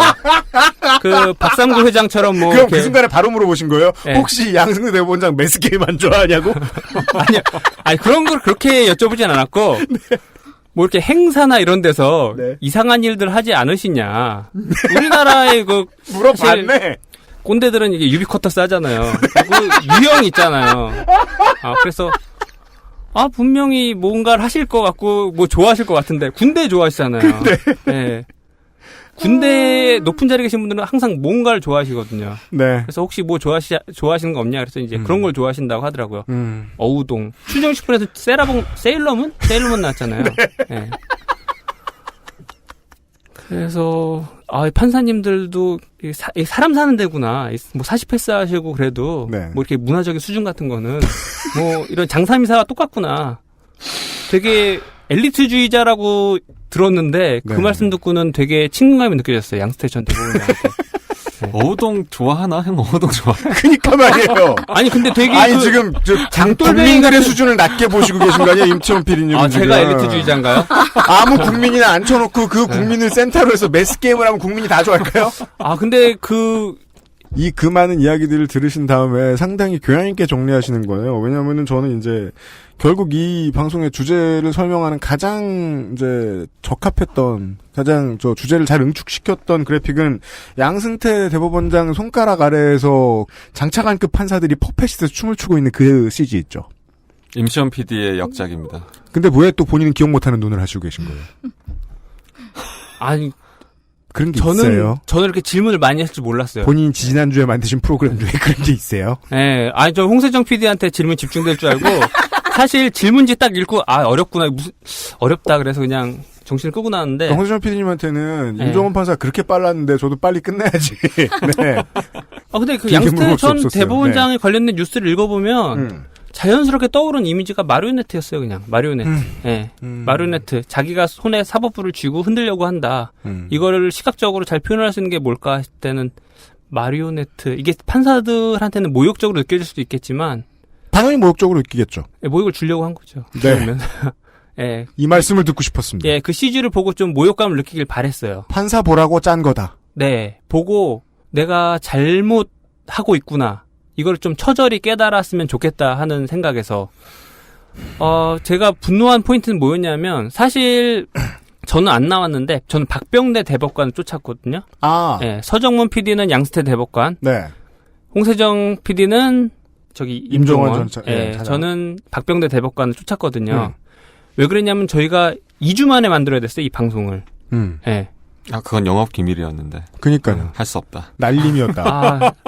임종원이 안 뛰었으면 큰일 날 뻔했다. 날림으로 만들어 이렇게 잘 만든다 이런 걸 좀 과시하려고 한 얘기인데 네. 이상하게 받아들이시네. 네. 2주 만에 만들었거든요. 방송 그러니까 이제 한 명이 다 하기는 너무 벅찼고 네. 나눠서. 네. 예. 그래서 임천 PD님은 박병대를 쫓아다니실 수밖에 없었는데. 네. 근데 제가 화났던 게 뭐냐면 네. 이분이 전화를 걸으면 자꾸 잘못 걸었다. 번호가 잘못되었다고 끊으셔요. 판사님이 거짓말을. 저 그 사람 아닌데요. 그거 아니에요. 그거는 저 엄행부가 대선 경선 마지막에 했던 말에 사람들이 얘기했던 상상도 아니에요. BBK도 아니고 뭐도 아닌데 사실은 내가 이명박이 아니다. 뭐야 그게? 그 웃긴 걸 안 내보내셨단 말이에요. 아, 근데 이게 사실 또 근거가 나 박병대 아니다. 번호는 맞는데 찝찝한 거지. 그리고 추정 60분을 자세히 보시면 왜 추정 60분을 봐야 돼요 지금? 네, 말씀하십시오. 추정 10분을 보시면 제가 참고를 많이 했거든요. 추정 10분을. 이렇게 하지 말아야지. 그거는 아니다. 이거는 죄송합니다. 너무 나갔나? 너무 나갔어. KBS 컨택해야지. 배틀 붙여야지. 제가 중간에 좀 졸았거든요. 저희가 원래 예정이었던 방송이었는데 네. 저희가 이제 취재하다가 입수한 게 추정 60분이 우리 다음 날 방송한다는 거예요. 우리는 화요일이고 추정은 수요일이니까. 네. 그런가 보다 하고서 이제 우린 준비하고 있는데 갑자기 또 비버가 날아든 거죠. 추정 60분에서 방송일을 일주일 땡겼다. 한 주 일찍 끝냈다. 네. 그래서 우리 바로 전주에 나간다. 그래갖고서 이제 우리가 다 봤죠, 그 방송. 그 문건 깔은 것도 추적 때문이에요. 이렇게 일이 된 이상 우린 강행 돌파한다. 우린 노가다로 아날로그 감성으로 돌파하자. 아날로그 감성이라고 모욕하지 마세요. 그건 아날로그 감성이 아닙니다. 우리가 생 노가다로 정말 시청자를 질리게 해주겠다. 독을 품은 거죠, 어떻게 보면. 청취자 여러분, 한학수 앵커 발밑을 봐주십시오. A4 2장이 일어서 있습니다, 살짝. 추정 60분 때문에 했다. 네. 이 얘기 해도 되나, 진짜? 하고 보니까 좀 위험한데. 조심해서 편집할게요. 네. 많이 편집해주세요. 네, 임전 PD님, 내 말을 다 나가게 해달라, 이런 부탁 저한테 하시면 안 돼요. 편집도 하지 말라, 이런 말이요? 전 판사가 아닙니다. 네. 끝으로, 세 분 모두에게 준 질문을, 물론 이거 임천 PD님한테 드린 질문입니다만은, 제가 이번 방송을 보고 이상하게 많이 생각이 나서 다시 한번 찾아봤습니다. PD수첩 리와인드에 출연해주신 모든 분들은, 지난 한 수년 동안 쉽게 말해 샐러드 만드는 법을 익히셨던 제작부서의 다른 부서로 오래 가 계셨거나 대기 발령 타셨거나 고생을 많이 하셨던 분들인데요. 지금 여기 앉아 계신 MBC PD 여러분들이 파업 당시에 만드셨던 그 유튜브의 파워 PD 수첩 이 한 장면이 갑자기 떠올라서 다시 찾아봤어요. 제 기억이 맞았어요. 임채원 PD님이 나오더라고요. 진짜 상징적이네요. 임천 PD님의 나는 이거 기억 안 나는데 이 표정은. 제가 알려드릴게요. 임천 PD님이 2011년에 뭘 하셨는지. 잊고 싶은 기억일 수도 있어요. 그리고 보니까 여드름도 안 가시고 되게 액된 얼굴이시더라고요. 처음 발령받았을 때 이런 말씀을 했어요. 옆에서 책상 잠그고 다니라고 했다. 팀장이 책상을 뒤진다더라. 그게 만연한 일이라더라. 작가들이 노트북을 잠그고 암호를 걸어놓고 나간다거나 핸드폰을 잠그고 나간다고 했다. 그 당시에 팀장을 바꾸고 최승호 PD 같은 사람을 대기 발령 내고 그러던 당시 이야기죠. 2011년. 네. 10년, 11년. 11년, 12년 넘어가는 때. 네. 이어서 그 말씀을 하세요. 임천 PD께서. 잠깐 자리 비웠을 때 작가한테 문자 받았다. 팀장이 지금 PD님 책상 뒤지고 있다. 네. 그리고 이제 그 파워 PD 수첩에 그 장면이 나와요. 당시에 팀장이 임채원 PD의 책상을 뒤지는 게 포착된 CCTV 장면이 나와요. 예. 그러니까 줄 세우기, 속가내기, 길들이기 이런 걸로 말하면 여기 앉아 계신 분들이 정말 진하게 당해보신 분들이잖아요. 현재 일선에 있는 판사들에게 이 경험을 바탕으로 위로나 조언 같은 거 한마디 해주십시오. 되게 추상적이네요. 이런 거에 약한데 저는 항상 구체적인 질문에 강한데. 그럼 서정문 PD부터 답하게 해드릴게요. 아니 그 CCTV 그 공개 덕분에 네. 이제 PD 그 당시에도 임채원 PD랑 저랑 그때도 PD처 PD였어요. 네, 그렇죠. 벌써 6년 7년 전이죠. 그 CCTV 공개한 덕분에 임채원 PD 이후로 제작을 못 하게 된 거예요. 그러니까 임채원 PD는 본인이 얘기하기를 이명박 시대의 PD로서 살아봤고 이제 그 사이에 쭉 PD 아닌 삶을 살다가 네. 이제 다시 PD가 된 거거든요. 네. 다른 부서 다니셨죠? 아니 제가 PD 전생의 PD였던 것 같더라고요. 유배를 갔는데. 네. 네. 그리고 디지털 단지에서 드론 날리는 거 배우고요. 네. 뭐 합성하는데 따라다니고 네. 뭐 이상한 것도 가르쳐 그러는데 기억도 안 나요. 기능을 다 가르쳐놨는데 네. 까먹는 기능이 있으셨어. 네. 하여튼 뭐 마지막으로 PD였을 때 제가 테이프를 다뤘었거든요. 네. 그리고 이번에 복귀해 보니까 테이프가 없더라고요. 다 메모리로 찍으니까. 네. 카메라도 뭐 다 다르고 야 제트원 어디 갔냐? 우리 자주 쓰는 카메라 있었거든요. 네. 제트원 어디 갔냐? 뭐 얼마 전에 퇴역했다 그러고 한참 전에. 그러니까 뭐 되게 오랜만에 복귀한 선배가 무슨 3.5인치 디스켓 찾고 있는 그런 그림 같았겠네요. 지금 팀들이 보기에는. 예, 근데 그렇죠. 그만큼 오랫동안 이건 뭐 이렇게 얘기해도 되죠. 노동 탄압을 당하셨다는 건데. 예.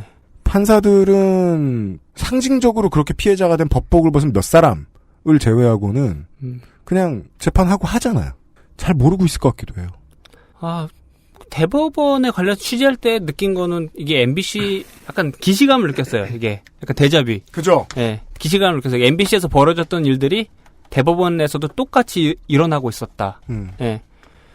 저희도 안모 사장이라고 또 그런 행사 좋아하시는 분 계셨고요. 안모 사장. 예. 거기서만 이름을 감죠. 왜 이름을 말 못해? 이름 말 못하겠어요. 말하면 다시 트라우마가 올라와. 소송 거실까봐. 쪼잔하신 분이어가지고 소송 거실까봐. 안모 씨 뭐 이런 분들도 계셨고. MBC 역사가 안모 사장은 특정되는데? 이응모 사장으로 해주세요. 네. 그분 쪼잔해서 소송 걸 것 같아. 네. 어쨌든 뭐 MBC에서 겪었던 일들을 어떤 현장을 보더라도 이게 기시감이 느껴져요, 항상. MBC가 어떻게 보면 대한민국의 축소판이었던 것 같아요. 예.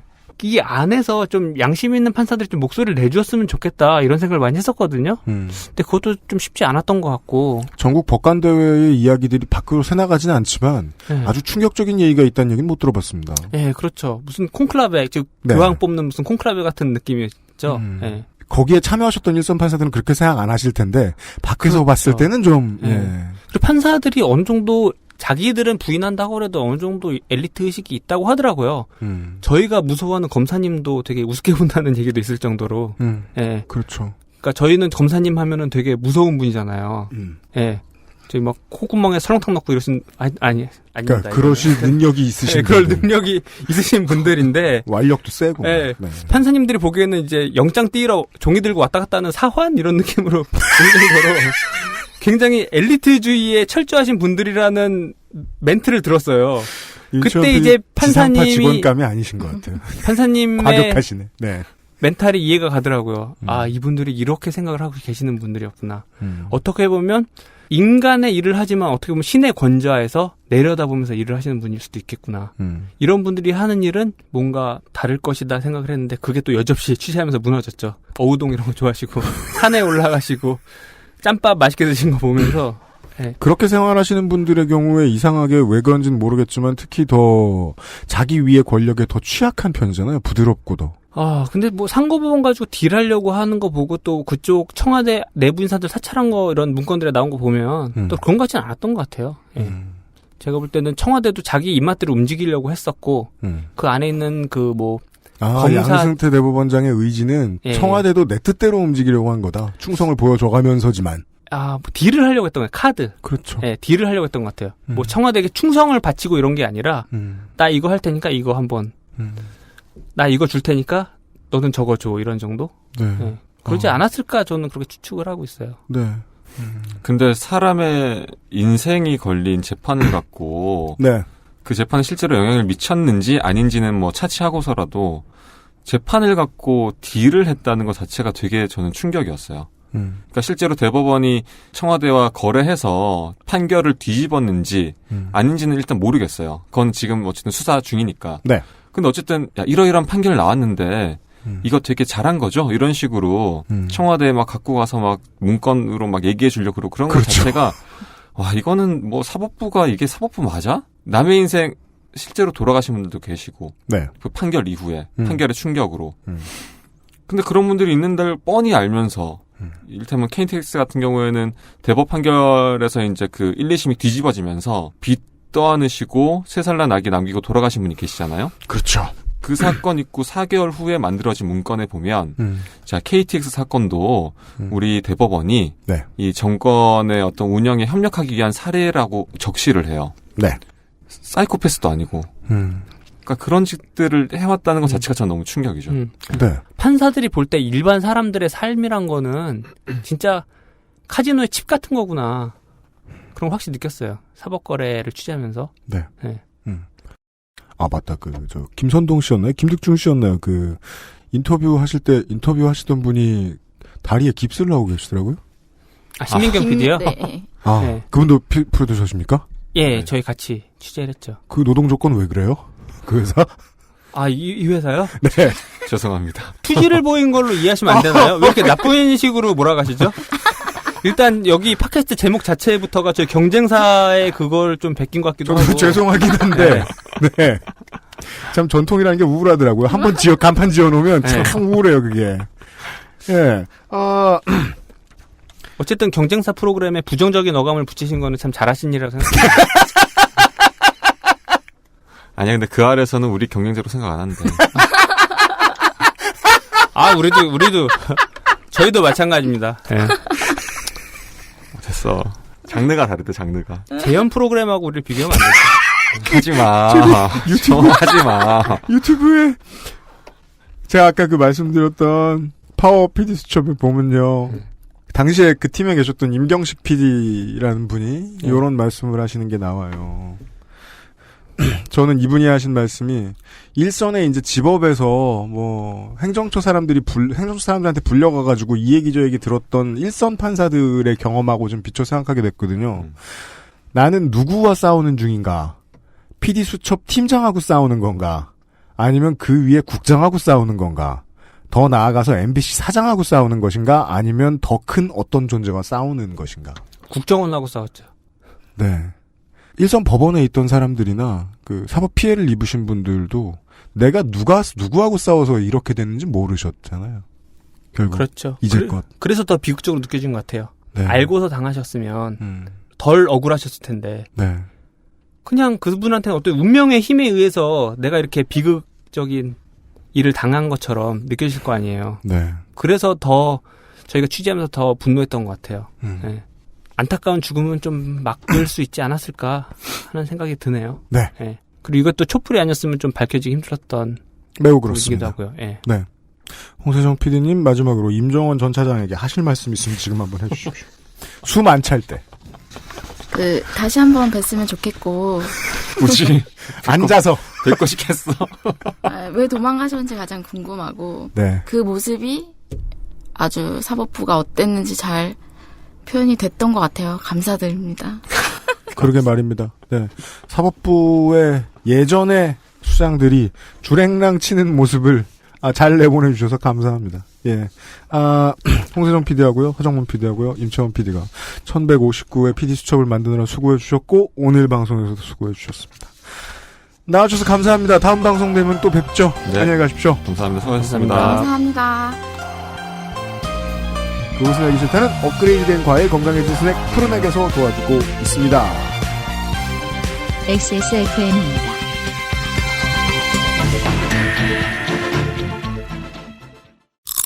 맛있다 소리까지, 맛있다 색상까지, 향기까지, 식감까지. 포장만 뜯으면 과일 그 이상의 맛. 오감 만족 과일 스낵 푸른액. 필터 교환이 필요 없는 공기청정기. 반가워 에어비타 더스트 제로. PD 수첩 팀이 나가고 다시 윤세민 에디터가 들어왔어요. 네, 다시 들어온 윤세민 에디터입니다. 소리까지 맛있는 과일 스낵 푸르넥에서 행사 중입니다. 3회 배수로 하나씩 증정하는 행사를 하고 있습니다. 그렇습니다. 15개 사면 18개 사게 됩니다. 그럼 19개 주나요? 잠깐만, 그러네요? 아니구나. 그럼 20개 주나요? 아니겠죠. 3회 배수가 아니잖아요. 아니겠죠. 네. 네. 아니구나. 15개 사면 20개를 줘야죠. 그지, 20개를 줘야 되는 거야. 네, 3, 5, 15니까. 되게 많이 줍니다. 네. 네. 여름 간식으로 하나씩들 구매해 보십시오. 하나씩 구매하면은 행사 증정을 못 받는데 이걸 왜 쓰신 거지, 유현상 PD님은? 정신없구만. 네. 빠져가지고. 여름 간식으로 3개씩 구매해 보십시오. 그럼 네. 하나가 더 갈 겁니다. 그렇습니다. 네, 그리고 이 행사가 포함된 세트 상품은 늘 마련하고 있습니다. 네. 액세스몰에서 푸르넥 페이지를 참고해 주십시오.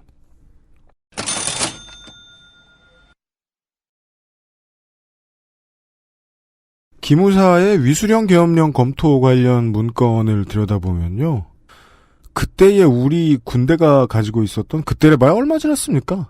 역사인식이 싹 하고 보입니다. 6.3 민주화 항쟁을 6.3 사태라고 썼고요. 부산 마산 민주화 항쟁도 부산 소요 사태로 썼고요. 여순 19 사건을 여수순천 반란이라고 썼어요. 그리고 4.3 같은 인류의 비극을 제주 폭동이라고 썼습니다. 기무사 사건과 그 사법파동의 경우에 기묘한 공통점이 보입니다. 충성을 열심히 했고요. 이명박근혜 정부에. 여기에 충성하는 대가로 무언가를 얻어내고자 했던 것 같고요. 실제로 조금씩 얻어내고 있었고요. 장차관급 자리 몇 개 더, 별 달린 군인 몇 개 더 얻어내면서 자신들의 세력을 점차 확장해 나가고 있었고요. 과격한 임채원 PD의 표현에 따르면 새로 돌아올 신유신 시대를 대비하기 위해서 조직을 확장하고 새를 키우고 있었고요. 둘 다 군대처럼 굴었고요.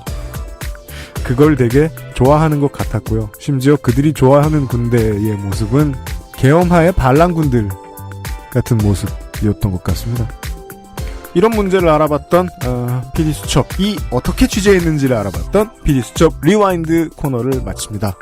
내일과 내일 모레 278회 주말 시간에는 다시 네티즌 14호와 함께 북일 관계의 근현대사를 돌아보도록 하겠습니다.